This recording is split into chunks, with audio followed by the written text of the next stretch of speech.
Welcome, ladies and gentlemen, to the first episode of the College Game Day podcast. No, it won't be called that for now. It's just the Untitled College Football Podcast. I'm Caleb Henson. You know me. This is Austin, my co-host. What's up? We are going to be talking college football every week. Previews, predictions, recap of the previous weeks.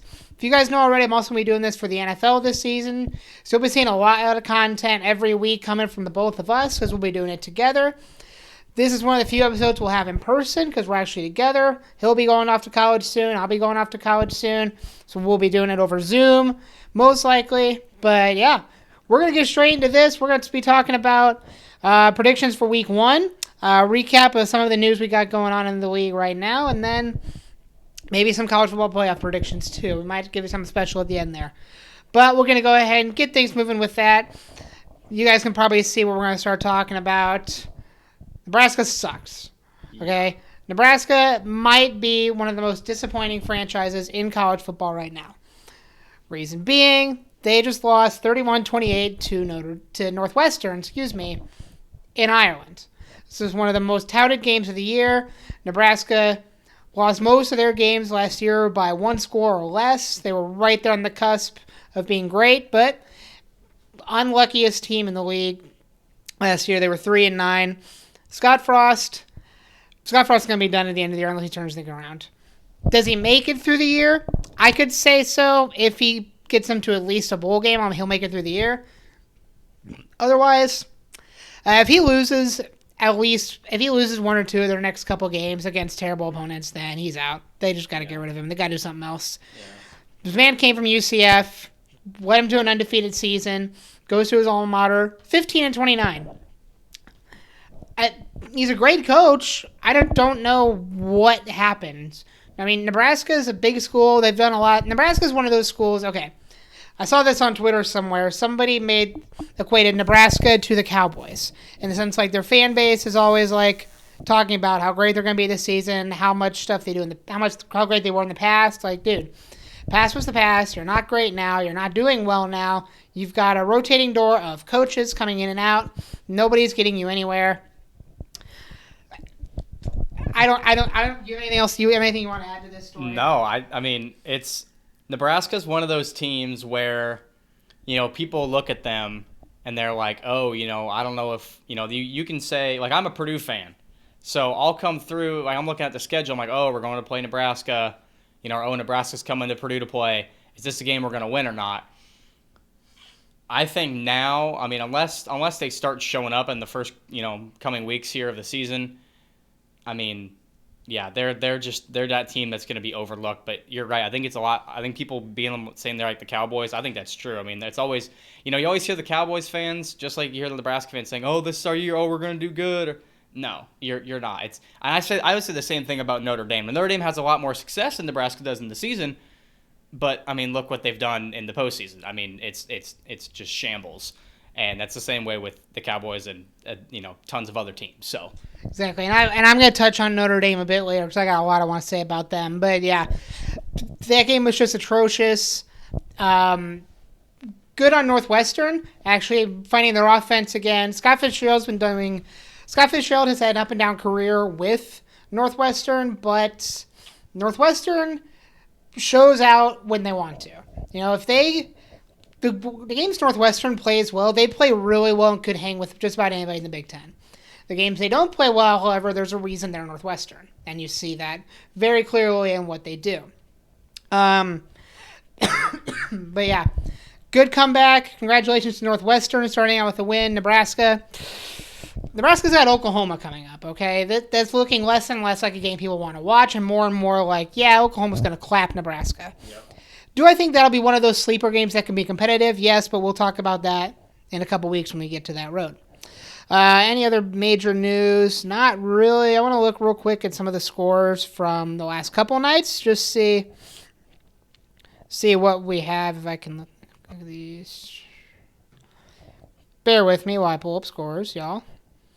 So Kentucky. Western Kentucky. There's a lot of games on here we don't care about. UNLV. This could be a team to watch. I've been hearing people say UNLV could be a team to watch this year. I mean, it's UNLV. I don't have a lot to say about them. One thing I want to say about that, I mean, yeah, they're playing against Idaho State, but I mean, the quarterback, Brumfield, he was 21 for 25, 356 yards, and 4 touchdowns. Like, that's impressive. Yeah, absolutely. Great stand-up performance by Brumfield in Week 1. I do want to touch on this UConn-Utah State game for a minute. UConn is probably the laughingstock of college football, and yes, they lost here. But if you look at it, they went up 14-zip to start out, and they hung with them most of the game. 24 points scored by Utah State in the second quarter. Yeah, and then after that, no points in the third quarter, and then UConn scored 6, and Utah State scored 7 in the fourth quarter. So, the unfortunate news, though, looks like UConn's starting quarterback and running back, I believe, both went out injured in this game, and they could be out for the season, is what I'm hearing rumors of. Hopefully that's not the case. That would be a huge blow to them, but if one or even both of them stay healthy, at least for part of the year, I don't know, UConn might actually get more than 2 wins this year. Yeah. Or more than 1 even. Illinois beats Wyoming. No surprise there. Florida State wins. Florida Atlantic wins. I want to get down to this Vanderbilt game for a second, okay? Vanderbilt beat Hawaii 63-10. Vanderbilt is probably the laughingstock of the SEC. You know, you think of who's the worst SEC team, most people are going to say Vanderbilt 9 times out of 10. But, I mean, yes, it's Hawaii, okay? But they went to Hawaii and won. They went at Hawaii and creamed them. And Hawaii is typically a team that has kind of, you know, they love to hover around that 6-6, 8-4 kind of record. They love to be right there in the middle.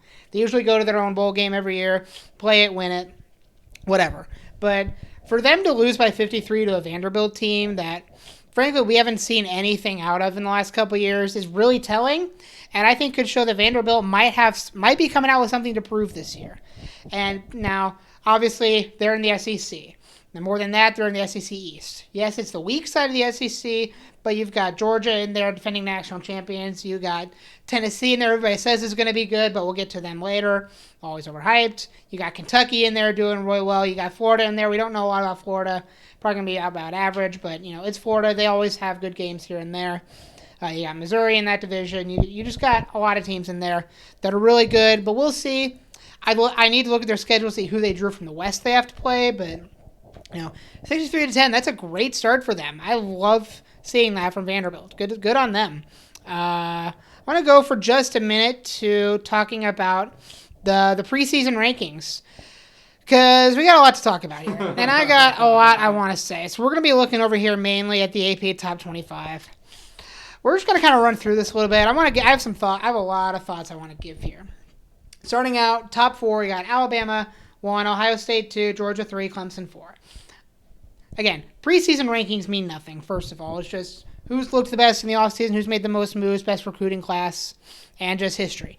That's all they go off of. I think Alabama 1 is fine. I think Ohio State 2 is fine. Georgia 3 is fine. Clemson 4 is fine. Notre Dame at 5 is terrible. Here's why. Yes, Notre Dame is a team that always performs well in the regular season. They more often than not will stand out against good teams.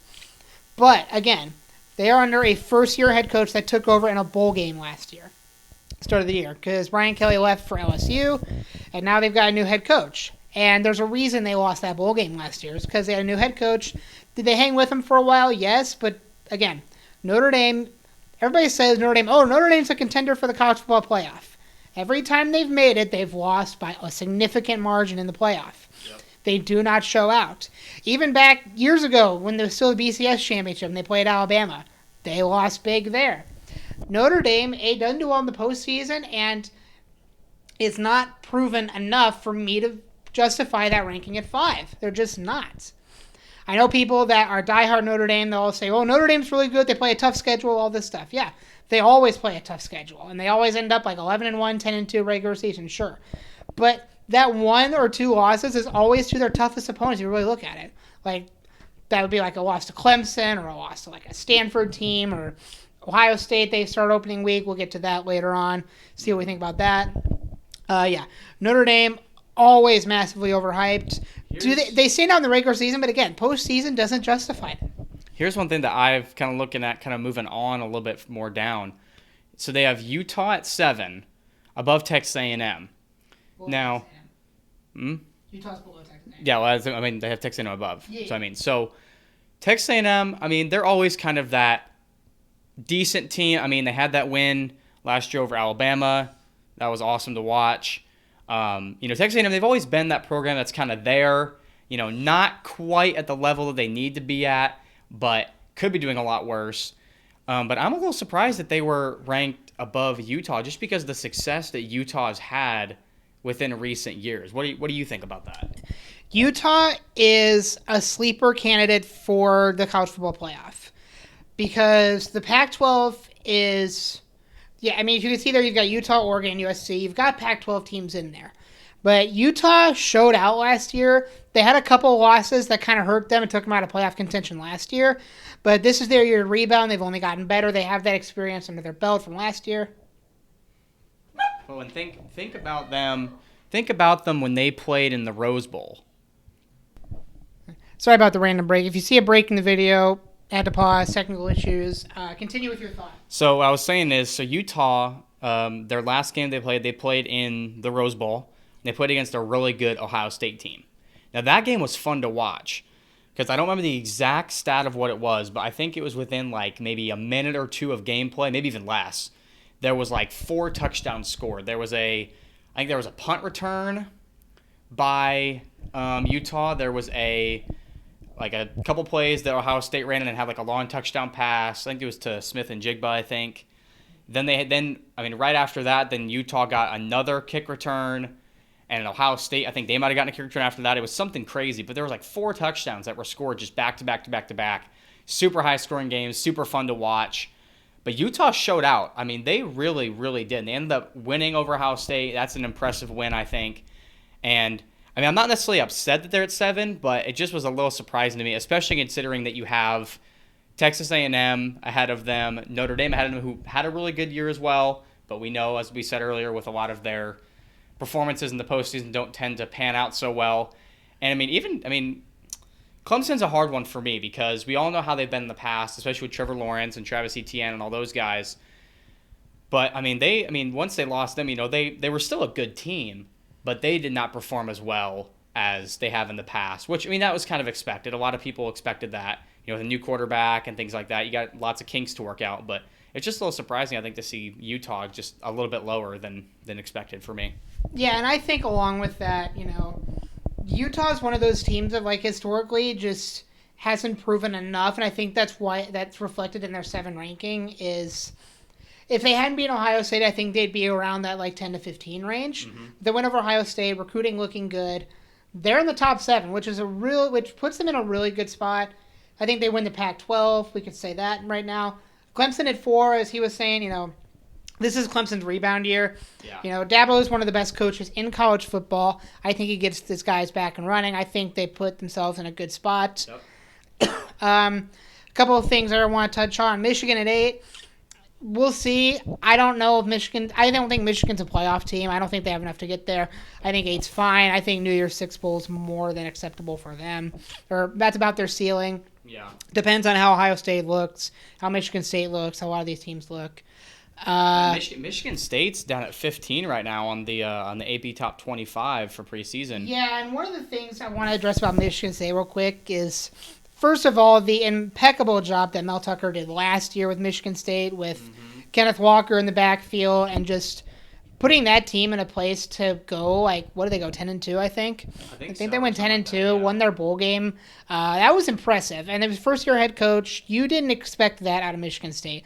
This year, I think 15 is a fine ranking. I think they're going to sit right about there. Maybe, if anything, they're going to go lower just because, again, they lost Kenneth Walker to the draft. That's a huge blow for them. He was their offense. I'm going to make a bold take. He probably should have won the Heisman last year, Kenneth Walker.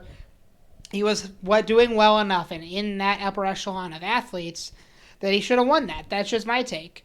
I don't know if you have anything you want to say about Michigan State here. No, nothing about Michigan State, but something else I was going to say, kind of another topic, is I think there are a couple teams there are 2 teams that I am going to be watching pretty closely this season. At least I'm excited to see if they live up to any expectations. And the 2, it's 11 and 12. We got Oregon and we got Oklahoma State. Now, Oregon, they've had a lot of good seasons, and then they've had kind of, a little bit more of a down year, kind of going back and forth. But they have Bo Nix now from Auburn. He transferred there. So I'm excited to see how he does. I don't know. Do they have a new coach now, or is it still the same one? I don't remember if they got a new coach or not. I don't remember either. But we'll have to look back and get back on that one. But I do know that at least they have the new quarterback, and I'm excited to see how they do this season. I don't think they're going to win the Pac-12. I think Utah has pretty much got that wrapped up. But I think Oregon could be kind of that little bit of a sleeper team that might be able to take something from Utah. Just got to watch them week to week. Hopefully Bo Nix can pop off. And then Oklahoma State is the other one. Yes. Oklahoma State, I love Oklahoma State. They turned it on last year, and I thought that they should have been in the college football playoff. Now they did lose to Baylor, and that was in the Big 12 it was the Big 12 championship. Yeah, he dove for the end zone and was about a yard or two short. That I think was such a sick game. that was an amazing game to watch. But man, I thought they were going to score and they were going to win. But number two, I thought even before that they should have been in. That was just my personal take on it. I mean, with them, the way they were playing throughout the season, yeah, there's a lot of other good teams, and I get why they weren't, but I thought they should have been. But I think they're going to be a really exciting team to watch, especially when we start getting down to the end of the season and we're looking at them playing against, like, Oklahoma, for example. I mean, that's going to be unbelievable. I'm excited to see them. I honestly would not be surprised if they got back to the championship again 100%. in the Big 12. I think they will. Now, I'm not sure who they'll play. Could potentially be Baylor again. Could be someone else. I don't know. But I think it's going to be – I think they're one of the big teams to just be keeping an eye on this season. Absolutely. And what I will say is look at your top 3 Big 12 teams. They're within 4 rankings of each other. Oklahoma 9, Baylor 10, Oklahoma State 12. I don't think Oklahoma will be as good as that ranking reflects. You know, losing Lincoln Riley, losing Caleb Williams, losing Spencer Rattler. Those are your big 3. Lincoln Riley is supposed to be at Oklahoma for forever. And I think that Baylor game really did him in. I think he wanted to be out of Oklahoma after that Baylor game. That was also a great game to watch that season. Yeah. One thing I will say, I think we could see a repeat of Baylor Oklahoma State in the Big 12 championship. I'd love to see that. I think they're both really good. I think they both have the skill set and the player set to do it, and the coaching staff's got another year under the belt. I'd love to see both of them. I love Oklahoma State. I'm really high on Oklahoma State. Really high on Baylor, too. Love them. Not a huge Oklahoma fan. Love to see them do well, though. Moving down the rankings just a little bit. Once we get lower here, there's not going to be a lot to talk about. I'm seeing a lot of people saying NC State is a sleeper for the college football playoff. That's going to depend a lot on, I'd have to look and see, are they in the same division as Clemson? Because if they're in the same division as Clemson, only one of them or Clemson can go to that ACC championship, and that's going to say a lot, because if whichever one goes to the ACC championship is the one that'll probably play for that college football playoff spot if they're eligible for it. You know, if they're in that top 4 kind of ranking. Let's look real quick. I'm going to pull up the... Oh, hold on. That's a sleeper right there. Might be a sleeper right there. Let's look real quick at the... SEC. Look at the ACC here. ACC there. So, okay, yeah. Clemson and NC State are both in the same division, which means they will probably play each other at some point this season. So while that'll be a fun game to watch, the winner of that game is basically your lock for the college football playoff. I mean, you've got Wake Forest floating around there. We'll talk about them at some point in the rankings. Also a great team last year. We'll see a lot from them, but yeah, I think Clemson's going to be your team in the college football playoff from there, or not in the playoff, but in the ACC championship, over NC State, but you never know. We'll see what happens. USC, I'm honestly kind of excited about USC. You know, again, going back to Caleb Williams and Lincoln Riley, making the jump from Oklahoma to USC. I think USC could be good. Lincoln Riley has a lot to prove. This is a make or break start for Lincoln Riley. Do I think we'll get fired after 1 year? No, absolutely not. Well, think about it. I mean, USC is one of the teams that's joining the Big Ten in a couple of years, along with UCLA. True. So that will be interesting. I know it's still a couple of years away, but that'll be really interesting to see how they do these, this season and then, next, and keep kind of going down the line until they make their way into the Big Ten. It'll be interesting to see what happens with them, and I think that you're right about Lincoln Riley. He's got a lot to prove, and especially, I think he has a lot to prove. Let's say that he, does fairly well, stays with the program until they go to the Big Ten. I think once he gets there, he's got a lot to prove there. Yeah. I think he does, because the Big Ten is one of those power, big power conferences, and I think he's got a lot to prove there. The other one that I was just looking at, Miami. they're that one team, at least from what I've been seeing, that it's people talk about their past a lot. Yep. And people also talk about how, I think they're going to be really good this year. Yeah. And they never really live up They to never it. pan out. I think that this year they could be sleeper, at least a little bit. Okay. I'm not going to say they're going to be extra successful, but I would not be surprised if you saw them in at least some sort of bowl game.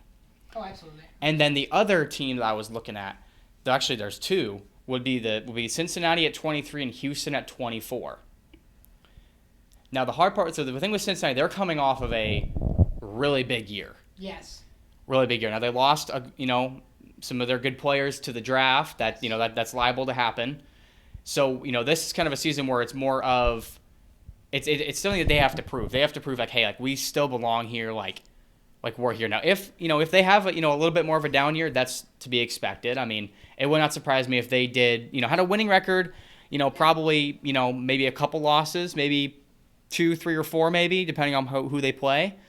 But I think that would be something to just keep an eye on. Yeah, I can see that. Cincinnati, again, coming off that big year. We'll see what happens. I don't think they do anywhere near as well as they did last season. Yeah. But again, I haven't looked at their schedule. I don't know a lot about them. They lost a lot of players. We'll see. I want to look down here real quick and talk about these two teams right here, Tennessee and Texas. The two fan bases that every year always say, oh, we're back. We're going to do really great this year. It's going to be our year. No. Tennessee is overhyped and Texas is overhyped again, as usual. Texas started out 4-1 last year and then went to play Oklahoma, lost, and didn't win again. That included a loss to Kansas. Texas lost to Kansas last year. I remember that one. Texas is not going to be in the top 25 at the end of the year. Tennessee, maybe. You never know. You never know with them. And what about Purdue? Purdue got 17 votes. Purdue got 17 points towards the rankings. So I think that's a little bold. I don't know about that. Personally, I go to Purdue. So I'm biased. And I don't think Purdue's a top 25 team. Losing David Bell, losing Karl Loftus, losing Jalen Alexander. A lot of those guys leaving. Now, again, Purdue is one of those sleeper teams that you go play at Purdue and you're a good team, you got a target on your back.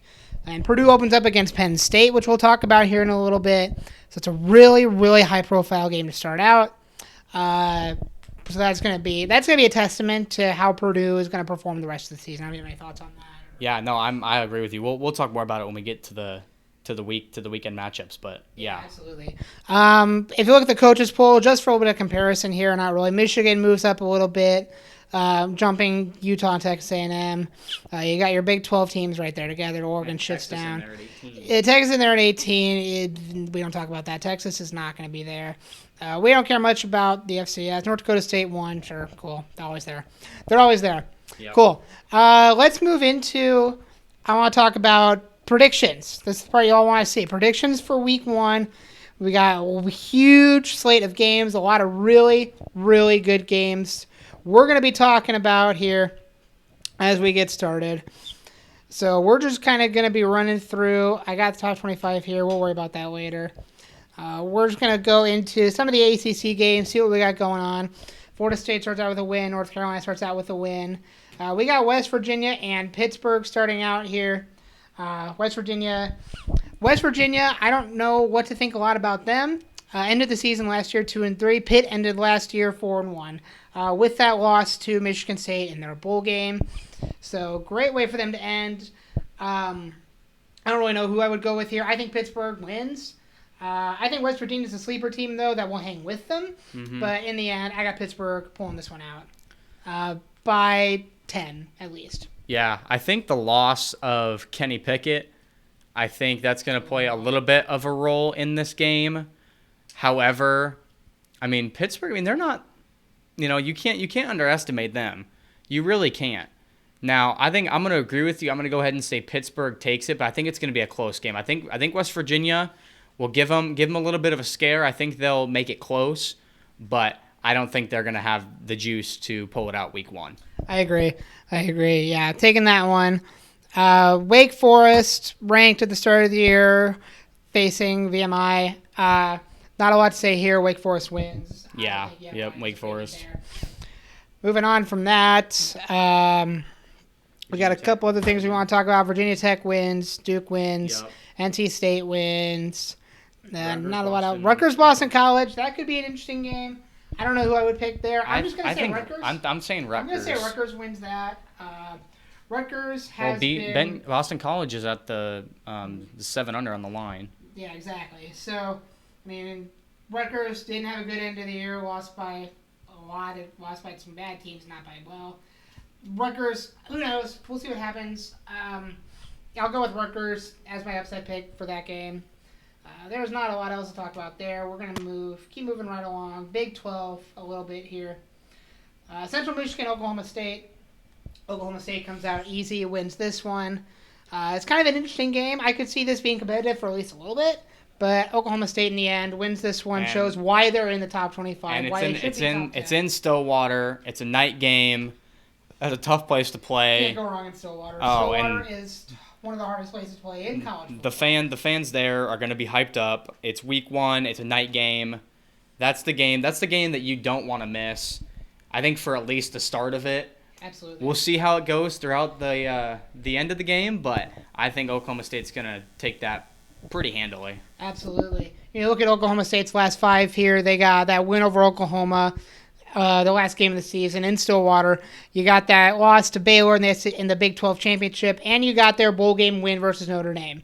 That was an awesome game. Talk about that one. Awesome. Oklahoma State and Notre Dame. We all knew that was going to be a good game, but I think that was a sleeper as one of the better bowl games of the season last year. Moving down the list here a little bit. Kansas, Tennessee Tech. Here's a game I want to talk about just briefly here. TCU and Colorado. These teams are more by name rather than how good they are. Mm-hmm. But TCU and Colorado, 2 big name teams. I'm going to go TCU winning this one over Colorado. Yeah, I think Colorado is starting to fall back just a little bit. They got a couple close games there. They beat Oregon State last year. They beat Washington last year. And they kept it close against Utah. TCU there beat Kansas. Upset over Baylor. And then, losing back to Oklahoma State. I got TCU winning this one. Big 12 doing really well week 1. Let's keep moving on down here.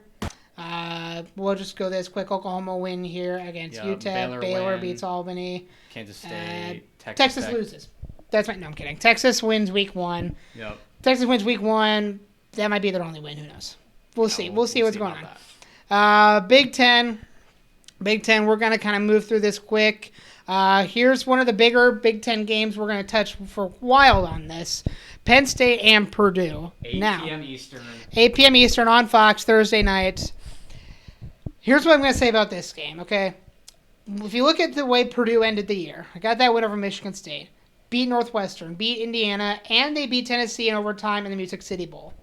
Looked really good. Again, they had a lot more good players last year than they do now.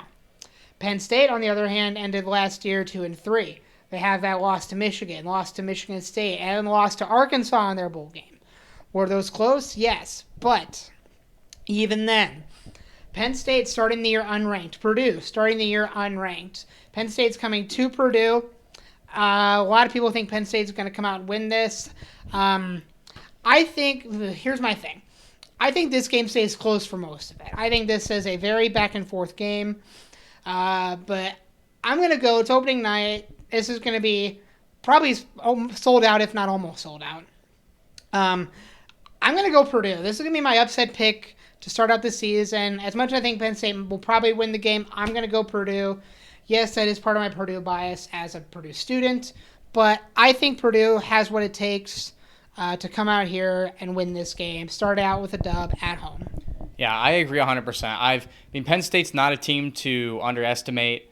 I mean, the matchup predictor has them over Purdue 60.2% to 39.8%. I think that, a lot of people are going to pick Penn State. I think it could be a pretty smart pick. It's a safe pick. But Purdue, despite losing, a lot of their star power, they still have a pretty solid lineup. They have a good coach. And the fact that they're playing a night game at Ross-Ade week 1, it doesn't get much better than that. Purdue is loud. Purdue does not have the fanciest stadium in the Big Ten. They don't have, the size that some of the other schools do. But I'll tell you what, Purdue knows how to pack people in. And when you pack people in, especially for a night game, It gets loud. It gets crazy. We saw how it was with the Michigan State game. It was moving in late afternoon into the evening. Yeah. Got crazy. We had the Ohio State game a couple years ago. Oh man, I mean it's insane. I think that Purdue is going to come out. They're looking to make a statement, and I think they're going to at least keep it close. Yeah. If not win the game, I say they might win the game by. I'm going to stand here between 7 to 3 points. I think three. I think either a field goal or a touchdown. I think they'll take. And honestly, I think it's going to come down to the point where whatever team makes the first mistake of maybe the third or even the fourth quarter, I think is who's going to lose the game. It's a great point. Mistakes matter, especially in a game like this. Like you said, last time that it was a late afternoon evening game was Michigan State last year for Purdue. I was there. We were loud. It was loud in there. You couldn't hear yourself breathe. It was hype. Purdue showed out, wanted to win that game, took that game. And in reality, this Penn State may be the better team here, but I think this is going to come down to who wants it more. And I think Purdue is going to want it more enough to put them over the top and to win this game. Especially at home in front of the fans week one. Absolutely. Oh, it's going to – and I mean, I think it's it's an 8 p.m. start time. Yes. Like, it's going to be getting dark. It's going to be starting to get towards the dark. It's going to be – I think the students are going to be all blacked out, black and gold, ready to go. It's going to be loud. It's going to be crazy. Keep your eyes on that one. That's one to watch. That's going to be a very, very exciting game. Michigan State starting out against Western Michigan. I got Michigan State winning this one. Mm-hmm. Illinois and Indiana. This one's really interesting. Oh. We've seen Illinois play already. They did really well in their opening game. But this one's at Indiana. And what's holding me back most about this game is Tom Allen's got a lot he needs to recover here for Indiana. Because Indiana, if you remember, Indiana started out last year ranked like 17th preseason. Indiana was supposed to be really good last year because during the COVID year, during 2020, Indiana was like 6-1 or something. They were insane. Disappointed last year, 3-9. I don't know what to expect here. As much as I want to pick Indiana because it's at home and I think they might do well, I got to go with Illinois here. Indiana is prone to choking in their big games that matter a lot. Illinois is not. Illinois has been doing really well. Ended last year 2-2 from what I can see here. They beat Minnesota. They were close against Iowa. They beat Wyoming this week. I'm going to stick with Illinois winning. I mean, Indiana, just as you can see, looking at the record here, just has not done well against anybody. I'm picking Illinois to win here, but Indiana's a sleeper for an upset. A lot of people, as you can see here on the left, are picking them. IU right now is 3 under on the predictions right now. They have a -3. So I think it'll be. I could see it being a good game. I mean, it's a night game as well. It's an 8 p.m. start on FS1. I think it's gonna be a good game at least to start. I think both teams will come out fighting. But I think that Illinois, with them already having one game under the belt. Yes. And with the fact of what you were saying about IU just kind of choking in those tough moments, even though it's at home, I think that Illinois is gonna use their experience and their power to push through on that game. Absolutely, 100%. We're gonna keep running through here. We're gonna get back to some of the bigger gawe'll later on. We'll save those at the end for your top 25 matchups here. Saturday games. Michigan with a win, Iowa with a win. That's about all we got there. We're going to keep it rolling here. We're going to go back to the full slate here and just start going through games as we see them as the weeks progress. Thursday, we've been through most of these games already. There's a Tennessee and Ball State. Tennessee beats Ball State. Yeah. UCF wins there. A lot of games here we don't really care about. Purdue there. Missouri will take Louisiana Tech and Missouri. Okay, I want to speak on this game for a second. Here's why. Louisiana Tech is one of those teams that has been proven in like the postseason, for example. They do well in their bowl games. Missouri's an SEC team. They've been kind of falling off. I think Missouri wins this one, but I think this is going to be a really, really fun game to watch. Louisiana Tech has been known for their scoring a lot in the past. Has a really high-powered offense. Missouri wins this one, but keep your eyes out on this game. This is going to be a fun one to watch, I have to say. Yep, I agree. I don't know if you have any thoughts on that more. But we're going to keep things rolling because we got to keep it moving here. Let's see. Moving into Friday now. Friday night under the lights. Not a lot to talk about here. We're talking about that. Let's move into Saturday. First Saturday of the week, September 3rd. We're starting out at noon here. We got Sam Houston at Texas A&M. It's a 12-man college stadium. Texas A&M wins here handily. Yep. There's a lot of SEC teams you can talk about. They have those FCS teams come in and they get upset. This isn't one of those instances. Texas A&M wins big here. Yep. We talked about Michigan, NC State. We talked about them already.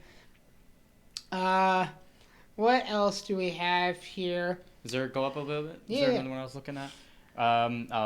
Is Virginia Richmond? That's not going to be too much of an issue. I think that Virginia will take that, especially with it being at home.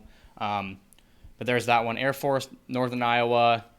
I don't know if you have any kind of thoughts on that. Nope. I think that, a lot of these games I'm moving past. Pretty I know you all see this one here. We're going to come back to that towards the end. We're going to move down here. Miami winning. Cincinnati, Arkansas. Here's the first top 25 matchup I want to talk about for right now. I feel like this one's so tough for me because, again, you got Cincinnati coming off such a big year. You got Arkansas coming off of a really, really good year, for them at least. It's either beat Mississippi State by 3, beat LSU in overtime by 3, only lost to Alabama by 7 at Alabama. I want you to make note of that. Beat Missouri and beat Penn State in their bowl game. This is an Arkansas team that is a sleeper. I think they'll do really well. As much as I love Cincinnati, this is a tough matchup for them, especially being at Arkansas. I think Arkansas takes this one. I think by at least 2 scores, too. I don't know enough about Cincinnati. I don't think they're going to do well enough to hang with them. I think Arkansas takes this one. Yeah, it's hard because, they had, such a good team last year. They did.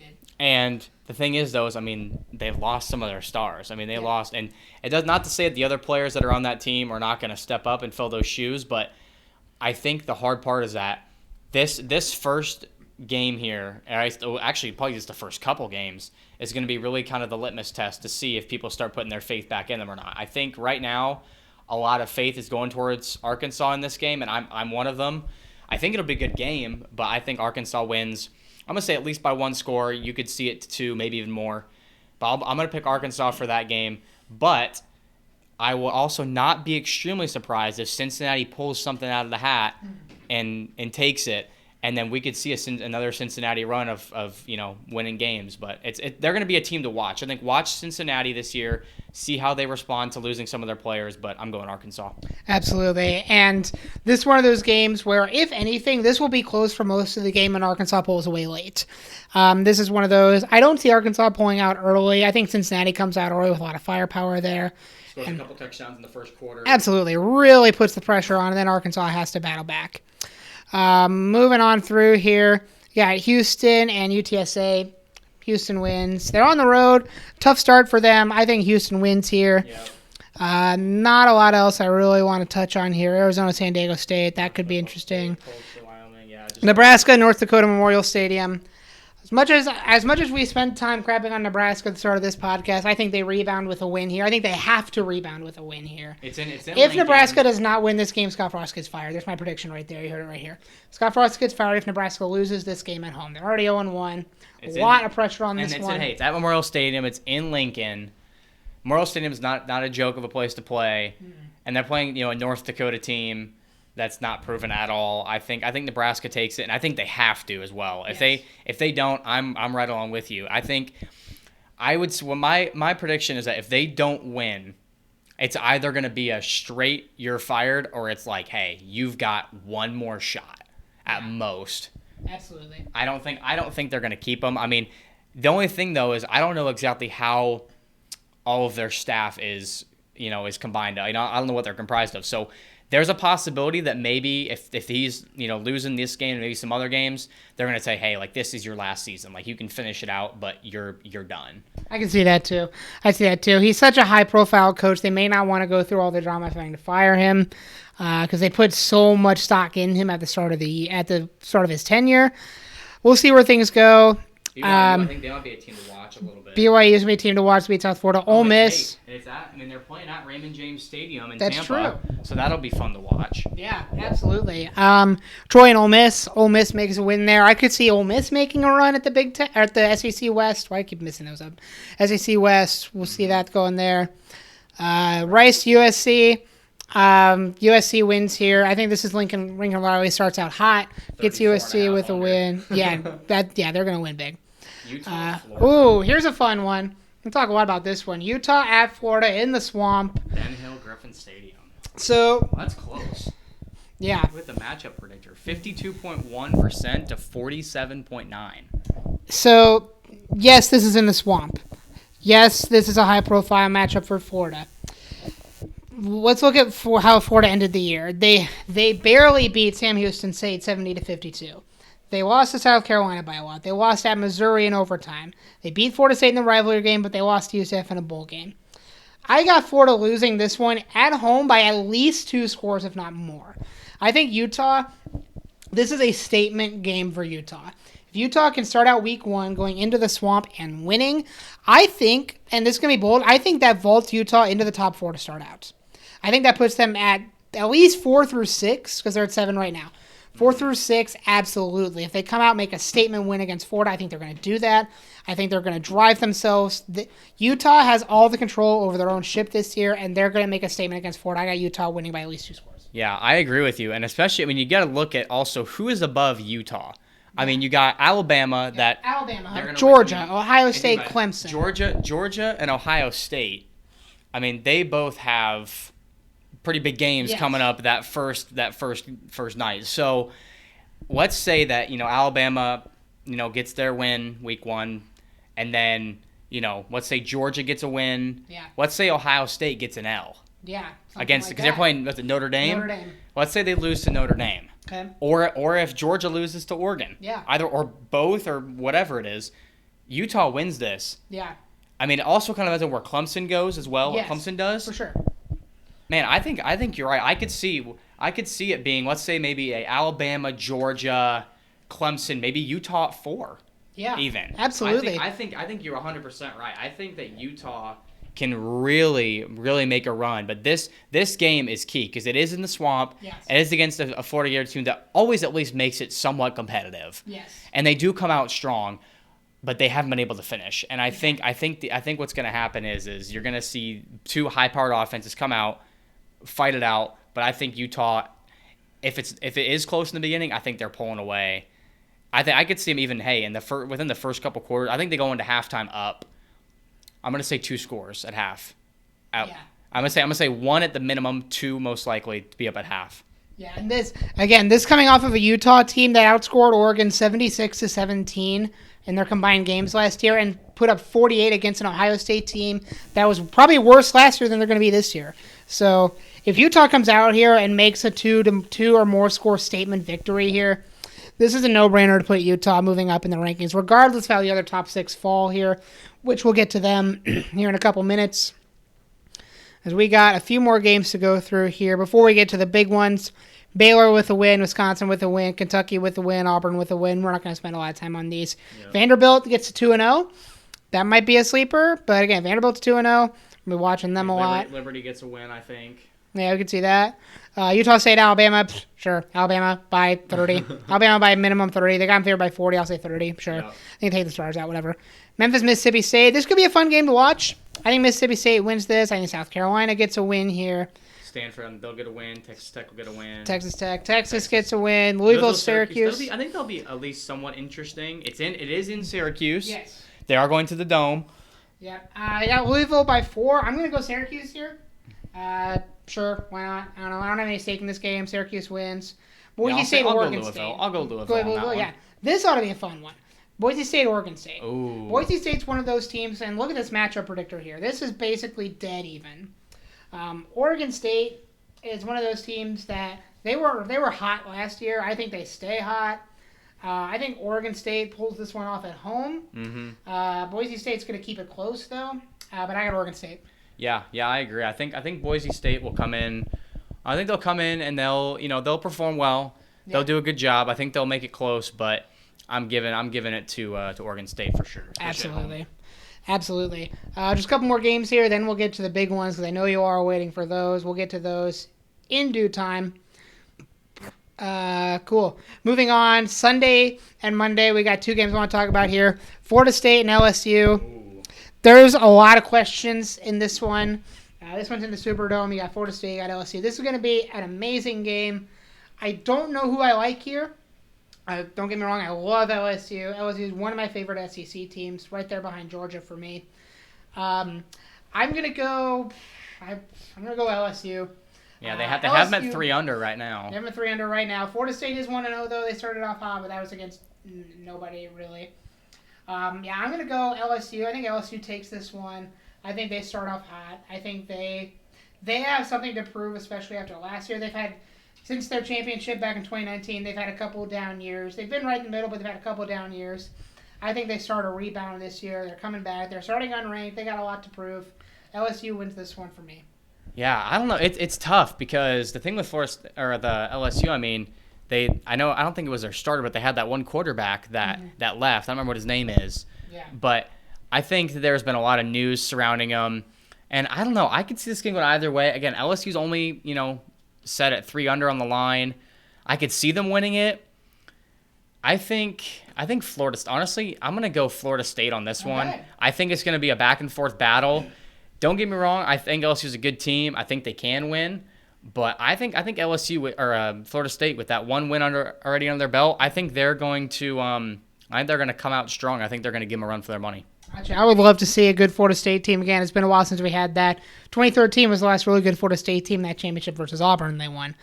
Monday, Clemson at Georgia Tech in Atlanta.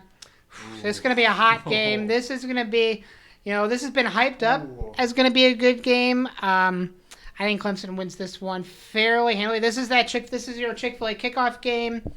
Start of the season, big matchup here. This is going to be a lot of hype around it. This is going to see what Clemson's made of, see how they're going to rebound. I got Clemson winning this one pretty handily against Georgia Tech. Yeah, I don't know a lot about Georgia Tech at the moment. I think that it's going to be a Clemson win. I think, and it's not close on the matchup predictor. Let me see. Let's look at the last 5. Yeah, okay. So their last 5 last year. So you had a big loss, Virginia Tech, 3 at Miami. Pretty big against Boston College. At Notre Dame got absolutely shellacked, and obviously Georgia. So, I mean, I think Georgia Tech could be a little bit of a sleeper team. Not a lot though. I don't think they're going to win this game. I think they might at least come out and maybe in the first quarter, maybe if you're lucky the first half, they'll get a couple touchdowns up, maybe put some pressure on. And I think if there is pressure put on, I think coming into the second half, Clemson's going to be like, all right, get out of the way. We're going to finish this out. And I think Clemson pulls away in the third and fourth quarters, maybe even earlier. Yeah. I think Clemson wins. I'm going to say probably minimum of 2 or 3 scores. Absolutely. Absolute minimum. But I would say with that, as a caveat, don't sleep on Georgia Tech. I think that's I'm making a bold prediction early. I'm saying don't sleep. I'm saying they might not have a good year. Not saying they will. Not saying they won't. I think that they could be one of those teams I think I could see them being kind of like a Purdue, where they're kind of doubted. They're not really a super good team, but when it matters, they show up. I think what they could do is I could see them pulling at least an upset or 2 this season, but we'll have to see how that pans out. Absolutely. Again, now we're going to move into your king matchup of the Chick-fil-A kickoff weekend. You got Clemson, Georgia Tech Monday night. This is your marquee matchup on Saturday. Not game of the week. This is your marquee Chick-fil-A kickoff matchup. Oregon and Georgia playing in Atlanta. This is going to be an amazing game. 3:30 p.m., baby. 3:30 p.m. Here's what I'm going to say about this. Georgia last year was known for its defense. And I think its defense, while losing people like Jordan Davis, I think their defense stays really well. I think Georgia continues to prove momentum. I think this will be a lot like Georgia and Clemson started last year, where it was like both teams scored once, maybe twice. It's a very low-scoring game, very defensive battle. I think this stays like this. I think Georgia kind of clamps down on Oregon. I think Stetson Bennett leads Georgia to a win here. I got Georgia winning, as does 91% of the population, to say the least. Georgia ending off last year on a high note, of course. Took the Natty, beat Michigan by a lot, beat Alabama by a lot. That lost time AFC Championship, of course, got their revenge. Oregon did not have a good end of the year. 2 losses to Utah and a loss to Oklahoma in their bowl game. I got Georgia winning this one. Yes, I'm wearing my Oregon jersey, but, of course, you got to have Georgia over here. Got to rep Georgia. I got Georgia winning this one pretty handily. Yeah, I think this will be a big game for both teams, but especially I think for Oregon because of the fact, like I said earlier, they have a new quarterback. They have Bo Nix in there. Yes. I think this game, even if they lose, they still need to make a strong statement and saying, hey, this is our quarterback. We're getting back in the flow of things. We're going to try and be a contender, not only in the Pac-12, but also just in the entire realm of college football. I think Georgia wins it. I'm not going to say by a lot. I think they win. I think it's going to be a very good defensive game. Mm-hmm. So I'm going to give them probably a 3-7 margin, maybe 14 if they start pulling away at the end. Yeah. I'm going to say within the 3 points to 7 point range for a win for Georgia. But I do think that Bo Nix comes out looking to make a statement. I think it's going to be a good battle. You got two good high-profile quarterbacks going at it. It's a big game, two big teams. I think it'll be a really good game to watch. But I'm going to say Georgia pulls out. Absolutely. And what keeps Oregon in this game, as Austin said, is Bo Nix, because Bo Nix has experience playing Georgia through Auburn. So Bo Nix knows what to expect from this Georgia team. He's had experience with them before. That be what keeps it close. But yeah, Georgia, national champions, coming off a big win. They're going to keep it going. And then, of course, you've got the game of the week, 7:30 on ABC. Number 5, Notre Dame at Ohio State. We talked about how Georgia and Oregon is probably going to be your defensive battle. This right here is going to be your offensive battle. Ohio State, always really well-rounded, solid team. This is going to be your offensive battle. Ohio State puts up a bunch. I think Notre Dame does well scoring.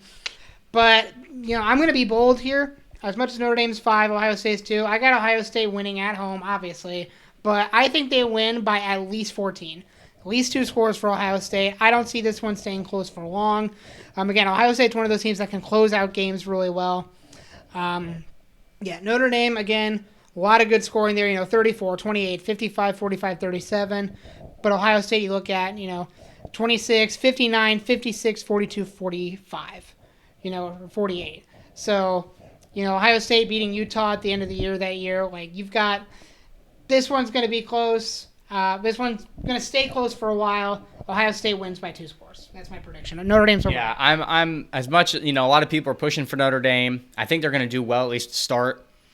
It's going to be a high-profile, game, high-scoring game. Yeah. But it is at Ohio State. It is a 7:30 game at night. Yeah. That place is crazy. It's Ohio State's bread and butter right here. It gets loud. I think that Ohio State is going to come out and they're going to be firing on all cylinders. I'm saying it's going to be anywhere between a 14 to 21 point victory, I think. Absolutely. And something interesting about this is, the Georgia game had a pretty solid lead on the matchup predictor. This is 2 versus 5 here, and 83% of people are still picking Ohio State. I think that's very telling of what people expect out of Notre Dame. Not much. So again, Notre Dame head coach, it's his first year. Yes, he coached the bowl game last year, but this is a Notre Dame team that's been with Brian Kelly for years and years and years and years and years, as long as I can remember watching Notre Dame play. So it's going to be interesting to see under a new head coach, the culture change in Notre Dame, the scheme change in Notre Dame, what patterns they go through. I think they lose to Ohio State here, like we said, and then, we'll go from there. And there's something else that I was looking up to check on because I said I was going to look at it earlier and I completely forgot until now. So I was talking about for the Oregon and Georgia game. Yes. So as mentioned, we talked a lot about Bo Nix. He's their quarterback for Oregon now. Had the experience with being at Auburn, against Georgia and a lot of other teams. I thought they had a new coach, but I wasn't sure. They do have a new coach. Okay. And so his name is Dan Lanning, and he was actually a former assistant at Georgia. Wow. Okay. So Georgia lost one of their assistants, and he is now at Oregon, the team they're playing in the first week. I don't think it's going to have too much of an impact on the game, but it is interesting to keep an eye on Oregon this year because they do have those 2 key pieces now they've added. I'm just excited. I think it's going to be a good game to watch, and I'm excited to see how both teams do throughout this rest of the season. Absolutely. So there's your college game day predictions for week 1. You see it right there. I'm thinking we do a little playoff prediction here. Maybe pick our 1 through 6, who's going to make the playoff, and then we kind of get out of here. What do you think? Yeah, I think that's a good idea. I'm going to start off. I'm going to say Purdue wins the whole thing, undefeated. All right, sounds good. Have a great night, guys. Thanks for saying it. No. You want to go first? Yeah, I'll go first. So, looking at the top teams here, looking at, oh boy, this is tough. So, here's where I'm going to start off with this. Okay, I'm going to say you've got your top 3 here. Your Alabama, your Ohio State, and your Georgia. I think those 3 are going to get in. I'm not going to give you an order because, frankly, I don't know. If anything, it'd be probably Alabama 1, Georgia 4, because Georgia will probably lose the SEC championship again to Alabama. That's just what I'm going to say here. Yep. Georgia has lost a lot of talent. Alabama, of course, gains everyone. Alabama still has Bryce Young, so they're going to be the front runner for Heisman right there. Your number 4 slot. So you've got 4, 5, and 6 here to go. And 4 your playoff team and your 2 outside looking in. And the 3 teams I've got in mind right now are Clemson, Utah, and Baylor. I'm going to go with those 3 teams. I'm going to say Utah. I'm going to put Utah in that 4 slot. I'm really high on Utah. I think they got a lot to prove. I think they'll do well this year. So I got Utah in that 4 slot, and then Clemson in that 5 slot, Baylor in that 6 slot on the outside looking in. Just filling out the top 10 there. I'm going to have Oklahoma State right behind them, Michigan in there, A&M in there, and then NC State. Why not? I don't know. I don't know who to pick in there, but yeah. So Alabama, Ohio State. So here, Alabama 1, Ohio State 2, Baylor. Who did I say? Utah 3. So Utah, Ohio State, and then Alabama, Georgia rematch. I don't know how I feel about that. No, sorry. Switch Georgia and Utah because they won't want Georgia to play 2 weeks in a row. So Alabama 1, Georgia 4, Ohio State 2, Georgia 3. So I think Georgia and Alabama could both be undefeated going into the SEC championship. If that's the case, they both make it in. It's just a matter of who's 1, who's 3 at that point. Yeah, I agree with you on your first 3, Alabama, Ohio State, and Georgia. This is the 4, 5, and 6 is tough because I definitely could see Clemson either getting in or being a 5 or a 6. Yeah. I can definitely see that. And the thing is there's Notre Dame that's kind of sitting there right now at 5. Yep. And they're always that team, like we mentioned so many times today, where they do really good throughout the season. Yep. And they made the college playoff, was it a couple years ago, 2 years ago, something like that? Yes. It was like 2 years ago? 2 years ago. Got clapped. Yep. I could see them potentially getting in again. Sure. But we all know that it's probably going to be a downhill slope to... I think Notre Dame has to go undefeated to make the playoff, and since I think they'll lose to Ohio State, I don't think it's going to happen. So I think I could see Notre Dame being a 5 or a 6. I could see them staying where they're at. I think Utah could be the other team that might get in that 4 spot.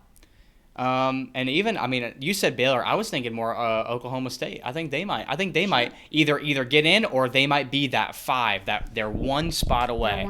I think that might be what Oklahoma State might come to, as being a 5 or even a 6. It's hard to tell. Yeah, it's hard to tell. But I'm gonna give you the solid 4. I'll give you Alabama, Ohio State, Georgia, and I'm gonna go ahead. I'm gonna put Utah in as well. And then I'm going to say Clemson, Oklahoma State are going to be my 2 that are going to be 5 and 6. I like it. I'll have Notre Dame right there on the outside, close with them. I'll put Texas A&M there because why not? Yeah. Michigan, I think. Oklahoma, maybe even Oklahoma. Honestly, probably, I'm going to put Baylor really close with them too, just because you have Oklahoma State that I think is going to beat Baylor in the Big 12. They're gonna in the Big 12 championship. They will play once this year, and they would potentially play again. And I think that Oklahoma State gets close, but doesn't quite make it. I think Baylor is right behind them. That's one of the things I appreciate a lot about the Big 12 is every team plays each other every year. There's only 10 teams in that conference. There's 9 conference games. They all play each other. That's why the Big 12 is so entertaining every year, because all the good teams always play each other. You don't have to wait till a championship to see a matchup. You don't have to wait at all. It will happen every year. As much as I love Oklahoma State, I prefer Oklahoma State. I do think Baylor's just better enough to get that win again. Yes, it will be a revenge game whenever they do play, but it'll depend a lot on how Oklahoma State starts, how Baylor starts, and where everything goes. But yeah, again, we're going off of all we know from the preseason, and we haven't seen a lot of these teams play yet. We don't know what to expect. We don't know what's going to come of these teams, so these are our predictions. Yeah. We are students. We are casual fans. I love college football. This will shift. This will change. This will be changing year round. There's a reason they do a rankings reveal after each week, once you get to like week 8, because there's so much that changes, so many moving pieces in college football. But yeah. Alabama number 1 always. There's always me number 1. Ohio State 2. Yeah, unfortunately. Not a lot here to unpack. The rankings are very much made sense. Games make a lot of sense. You've seen our predictions. You've heard what we think. I don't have a lot left. I think we should get out of here. I think the only thing I'm going to say is, first off, like the video, subscribe to it. Second, obviously, keep watching. We're going to be making content, as you said. We're going to be doing these every week, doing college football predictions and rankings and everything, just like we did today. Also, be doing it for the NFL. That's going to be really fun to get into. We also might have a special guest appearing occasionally. You'll have to wait and see who that is. You never know. We'll see if that works out for you. But spoiler alert, guys, it is Nick Saban. He will be here 100%. I got his number. I called him up, DM'd him on Twitter. He's down. Jeff Brahman here. Dude, Jeff Brahman would be so lit. I could probably just find him on campus somewhere and I'll run into like, yo, you want to be on a podcast? Be like, what the fuck are you talking about? Yeah, but hey, keep your eyes on this content coming. We'll be releasing it every week. Comment if you have any, agree or disagree, or you have any comments or anything else that you might want us to touch on in our next episode. Maybe any questions you guys have. But yeah, I think that's about all I have. So all right, awesome. College football week 1. I'm excited. I'm pumped. College football is always great. I'm excited to see what you guys think. Week 1. You know where I'll be Thursday night. I'll be watching the Purdue game. Let's go, baby. At my TV, and then. Spoiler up. But here's what I'm going to touch on. Just going to give you a little bit of tidbit for what's coming up content-wise. You got Penn State Purdue this Thursday, and then next Thursday, you know what's coming up, that Bills-Rams game. Just going to leave that out there. Leave that out there. We got NFL predictions coming very soon. But yeah, that's going to be it for now, everybody. Have a great night. Thank you so much for tuning in. I will see you all next week with a recap of this week and predictions for the week after. Have a good one. Peace out, y'all. Peace out.